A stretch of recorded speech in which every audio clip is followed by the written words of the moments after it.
ಆತ್ಮೀಯ H16 news ಅರ್ಥಾತ್ ಹೇ ಸೀತಾರಾಮಗೆ ಸ್ವಾಗತ. ನಾನು ನಿಮ್ಮವ MI ಅಥವಾ ಮಲ್ಲಪ್ಪ ಜೋತಾವಾರ್. ಆದ್ಮೇಲೆ ಈಗ ತಾವು ದಿನ ಸುದ್ದಿಗಳನ್ನ ಅದರ ಜೊತೆಗೆ ವಿಶೇಷತೆಗಳನ್ನ ನೋಡ್ತಾ ಹೋಗಿ ವಿಶೇಷ ಈ ಮೊದಲನೇ ಸುದ್ದಿಯನ್ನು ನೋಡಿ. MB ಪಾಟೀಲು ಮತ್ತು ನಮ್ಮ ಮೈನಾರಿಟೇಷನ್ ಮಿನಿಸ್ಟರ್ ಬಸವರಾಜ್ ಇಷ್ಟನ್ನು ದೆಹಲಿಯಲ್ಲಿ ಎಲ್ಲ ಸಂಸತ್ ಸದಸ್ಯರನ್ನ ಭೇಟಿ ಮಾಡಲಿಕ್ಕೆ ಹೋಗ್ತಾ ಇದ್ದೀವಿ. ಕರ್ನಾಟಕ ಭವನದಲ್ಲಿ ಮಂಗಳವಾರ ಸಾಯಂಕಾಲ 6 ಗಂಟೆಗೆ ಒಂದು ಸಭೆಯನ್ನು ಕರೆದಿದ್ದೀವಿ. ನಾವೇನು ಅವಾರ್ಡ್ ಮಾಡಿದ್ದೀವಿ, ಈ ಅವಾರ್ಡ್ ಮಾಡಿದ್ದನ್ನ ವಿರೋಧಿಸಿ ಅವಾರ್ಡ್ ಮಾಡಬಾರ್ದು, ಲ್ಯಾಂಡ್ ಅಕ್ವಿಷನ್ ಮಾಡಬಾರ್ದು ಅಂಥೇಳಿ ಈಗಾಗಲೇ ಆಂಧ್ರ ಪ್ರದೇಶದವರು ಕೇಂದ್ರ ಸರ್ಕಾರಕ್ಕೆ ಒಂದು ಮನವಿಯನ್ನು ಸಲ್ಲಿಸಿದ್ದಾರೆ. ಅವರು ನಮಗೆ ಕಾರಣ ಕೇಳಿ ನೋಟಿಸನ್ನು ಕೊಟ್ಟಿದ್ದಾರೆ. ಇದು ನಮ್ಮ ಭೂಮಿಯಲ್ಲಿ ನಾವು ಮಾಡ್ತಾ ಇದ್ದೀವಿ. ಈಗಾಗಲೇ ಸುಮಾರು 26,000 ಕೋಟಿ ರೂಪಾಯಿ ಕೂಡ ಈಗಾಗಲೇ ಏನು ಎತ್ತರ ಆಗುವಂಥ ಜಾಗಕ್ಕೆ ಈಗಾಗಲೇ ಕೆಲಸಗಳನ್ನು ಕೂಡ ಕಾಮಗಾರಿಗಳನ್ನು ಪ್ರಾರಂಭ ಮಾಡಿದ್ದೇವೆ. ಅದು ನಾವೇನಿಗೇನು ಎತ್ತರಿಸ್ತಾ ಇಲ್ಲ, ಆದರೆ ನಾವು ಸಿದ್ಧತೆ ಮಾಡ್ಕೊಳ್ತಾ ಇದ್ದೇವೆ. 2010ರಲ್ಲಿ ಆದಂಥ ಆದೇಶ ನಮ್ಮ ಮೂಲಭೂತದ ಹಕ್ಕು. ಸೊ ಅದಕ್ಕೆ ಈಗ ಆಂಧ್ರ ಪ್ರದೇಶದಲ್ಲಿ ತಗರಲಾಗ್ತಾ ಇದ್ದಾರೆ, ಇಲ್ಲೂ ತಗರಲಾಗ್ತಾ ಇದ್ದಾರೆ. ಮತ್ತು ತುಂಗಭದ್ರಾಯಿಂದ ಏನು ನಮಗೆ ನೀರು ಲ್ಯಾಬ್ಸ್ ಆಗ್ತಾ ಇದೆ, ಆ ಲ್ಯಾಬ್ಸು ಒಂದು 30 TMC ನೀರನ್ನು ಅಲ್ಲಿ ಉಳಿಸ್ಕೊಳಕ್ ಆಗ್ತಾ ಇಲ್ಲ. ಅದಕ್ಕೆ ಆಲ್ಟರ್ನೇಟಿವ್ ಏನು ಅಂತ ನಾವು ಯೋಚನೆ ಮಾಡ್ತಾ ಅದಕ್ಕೂ ಕೂಡ ಅವರು ಸಹಕಾರ ಕೊಡ್ತಾರೆ. ಇಂಥ ಎಲ್ಲ ಅನೇಕ ವಿಚಾರಗಳನ್ನು ಚರ್ಚೆ ಮಾಡಲಿಕ್ಕೆ ಕೇಂದ್ರ ಸರ್ಕಾರದ ಒತ್ತಡ ಇರಲಿಕ್ಕೆ ನಮ್ಮ MPಗಳಿಗೆ ನಾವು ಮನವಿ ಮಾಡಲಿಕ್ಕೆ ಹೋಗ್ತಾ ಇದ್ದೀವಿ.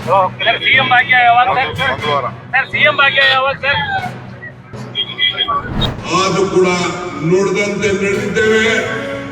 ನಮ್ಮ ಭೂಮಿ, ನಮ್ಮ ನೀರು, ನಮ್ಮ ಹಕ್ಕು ಅಂತ ತೀರ್ಮಾನ ಮಾಡಿ ಇವತ್ತು ನಾವು 3,000 ಕೋಟಿ ರೂಪಾಯಿನ ಈ ವರ್ಷನೇ ಹಂಚಬೇಕು.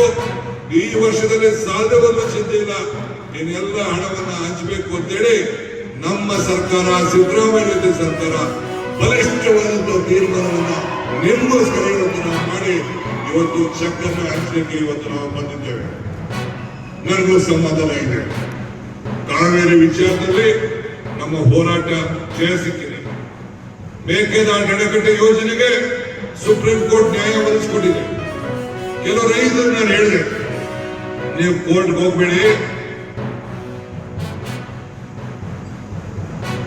ನಿಮಗೆ ತಪ್ಪದಾರಿ ಹೇಳಿದ್ದಾರೆ ಅಂತೇಳಿ ನಾನು ರಿಕ್ವೆಸ್ಟ್ ಮಾಡಿದೆ. ಕೇಳಿಲ್ಲ, ಕೆಲವು ಲಿಮಿಟೇಷನ್ ಮೇಲೆ ಕೋರ್ಟ್ಗೆ ಹೋದ್ರು. ಆದ್ರೆ ಇವತ್ತು ಸುಪ್ರೀಂ ಕೋರ್ಟ್ಗೆ ನಾನು ಇಲ್ಲೇ ತಡೆಬಾರ್ಲಿಕ್ಕೆ ನಾನು ಪ್ರಯತ್ನ ಮಾಡ್ತೇನೆ. ಅವರು ಇಲ್ಲ, ಸರ್ಕಾರದ ವಿಚಾರ ನಾವು ಗಮನದಲ್ಲಿ ಇಟ್ಕೊಳ್ಬೇಕು. ಏನೋ ಇವತ್ತು ಟೈಮ್ ಲಿಮಿಟೇಷನ್ ಇದೆ, ಇಂಥ ಯೋಜನೆಗಳನ್ನ ಮಾಡ್ಲಿಕ್ಕೆ ಸಾಧ್ಯ ಇಲ್ಲ ಅಂತೇಳಿ ಸುಪ್ರೀಂ ಕೋರ್ಟ್ ಇಂದ ವಾಪಸ್ ಇವತ್ತು ರಾಜ್ಯ ಸರ್ಕಾರಕ್ಕೆ ಕಳಿಸ್ಕೊಟ್ಟಿದೆ. 29,000 ಜನ ಇವತ್ತು ವಿವಿಧ ಕೋರ್ಟ್ಗಳಲ್ಲಿ ಇವತ್ತು ಕೇಸನ್ನು ಹಾಕೊಂಡಿದ್ದಾರೆ. ನಾನಿಲ್ಲೇ ನಮ್ಮ ರೈತರಿಗೆ ಮನವಿ ಮಾಡ್ತೇನೆ, ನಮ್ಮ ತೀರ್ಪು, ನಾವು ತೆಗೆದುಕೊಂಡಿದ್ದ ತೀರ್ಮಾನ ಈಗಾಗಲೇ HK ಪಾಟೀಲ್ ಅವರು ಹೇಳಿದಂಗೆ ಇಡೀ ರಾಷ್ಟ್ರದಲ್ಲೇ ಯಾವ ಸರ್ಕಾರ ಕೂಡ ತೆಗೆದುಕೊಳ್ಳಿಲ್ಲ. ಇದು ನಿಮ್ಮ ಸರ್ಕಾರ, ನಿಮ್ಮ ಕಾಂಗ್ರೆಸ್ ಸರ್ಕಾರ ಇವತ್ತು ತೆಗೆದುಕೊಂಡಿದೆ ನನ್ನ ಮಾತನ್ನ ಈ ಸಂದರ್ಭ ಹೇಳಲಿಕ್ಕೆ ಬಯಸ್ತಾ ಇದ್ದೇನೆ. ಈ ವಿಚಾರಗಳನ್ನ ಚರ್ಚೆ ಮಾಡಲಿಕ್ಕೆ ಮುಖ್ಯಮಂತ್ರಿಗಳು ನನಗೆ, HK ಪಾಟೀಲ್ ಅವರಿಗೆ ಮತ್ತು MB ಪಾಟೀಲ್ ಅವರಿಗೆ ಮತ್ತು ಸಣ್ಣ ನೀರಾವರಿ ಬಸವರಾಜ್ ಅವರಿಗೆ ನಾಳಿದ್ದು ದೆಹಲಿಗೆ ಕಳಿಸ್ತಾ ಇದ್ದಾರೆ. ನಾವೆಲ್ಲ ಸಂಸತ್ ಸದಸ್ಯರ ಭೇಟಿ ಮಾಡ್ತಾ ಇದ್ದೇವೆ.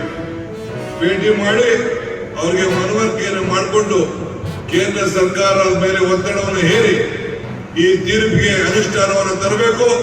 ನಮ್ಮ ಯಾವ ಕೆಲಸಕ್ಕೂ ಅಡ್ಡಿ ಬರಬಾರದು, ಆರ್ಥಿಕವಾಗಿ ಸಹಾಯ ಮಾಡಬೇಕು ಅಂತ ಹೇಳಿ ಮನವಿಯನ್ನು ಮಾಡಲಿಕ್ಕೆ ನಾವು ಇವತ್ತು ಹೋಗ್ತಾ ಇದ್ದೇವೆ.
ತಾವೆಲ್ಲ ಇಲ್ಲಿವರೆಗೆ ಸುದ್ದಿಗಳನ್ನು ನೋಡಿದಿರಿ, ಜೊತೆಗೆ ವಿಶೇಷ ಘಟನೆಗಳನ್ನು ಸಹ ನೋಡಿದಿರಿ. ಅದು ನಿಮಗೇನು ಅನ್ನಿಸ್ತು? ನಿಮಗೆ ಲೈಕ್ ಮಾಡಿರಿ, ಶೇರ್ ಮಾಡಿರಿ, ಕಾಮೆಂಟ್ ಮಾಡಿರಿ, ಜೊತೆಗೆ ಸಬ್ಸ್ಕ್ರೈಬ್ ನಿಲ್ಲಿಸ್ಬೇಡ್ರಿ. H16 ನ್ಯೂಸ್ ಅರ್ಥಾತ್ ಸಿದ್ದರಾಮಯ್ಯ ಸತ್ಯದ ಕೈಗೊಂಡು ವಂದನೆಗಳು.